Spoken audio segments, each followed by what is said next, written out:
Data structure using C ఈ పేపర్‌కి సంబంధించి దీని యొక్క మోస్ట్ ఇంపార్టెంట్ క్వెషన్స్. ఓకే. అంటే ఏ యూనిట్ నుంచి ఏ క్వెషన్స్ చదివితే మనం ఈజీగా పాస్ అయిపోవచ్చు. ఎలాంటి క్వెషన్స్ చదవాలి. ఓకే. అలాంటివి మీకు యూనిట్ వైస్‌గా మోస్ట్ ఇంపార్టెంట్ క్వెషన్స్ చెప్తాను. చాలా జాగ్రత్తగా వినండి.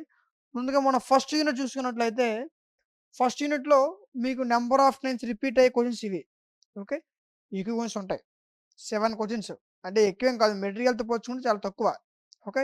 సో, ఈ క్వెషన్స్ చదువుకుంటే సరిపోతుంది. ఫస్ట్ యూనిట్ నుంచి మీరు ఈ క్వెషన్స్ చదువుకుంటే సరిపోతుంది. మీ పేపర్ ఎలా ఇచ్చినా సరే లాంగ్ ఆన్సర్ అటెంప్ట్ చేయొచ్చు. అండ్ అదే విధంగా షార్ట్ ఆన్సర్ క్వెషన్స్ కూడా అటెంప్ట్ చేయొచ్చు. ఓకేనా? సో, వీటి యొక్క ఎక్స్‌ప్లనేషన్స్‌తో మీకు వీడియో క్లాస్ కూడా ఉన్నాయి. వాటి గురించి కూడా చెప్తా.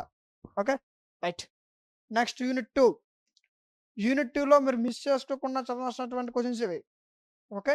సో, మీకు నంబర్ ఆఫ్ టైమ్స్ రిపీట్ అవుతున్న క్వెషన్స్ ఇవి. కాబట్టి వీటిలో ఇంక ఏ క్వెషన్ మిస్ చేయొద్దు. Next unit 3.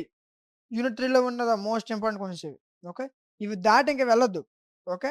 సో, తక్కువ సమయం ఉంటే మాత్రం ఇవి దాటి ఇంకా వెళ్ళొద్దు. ఓకే.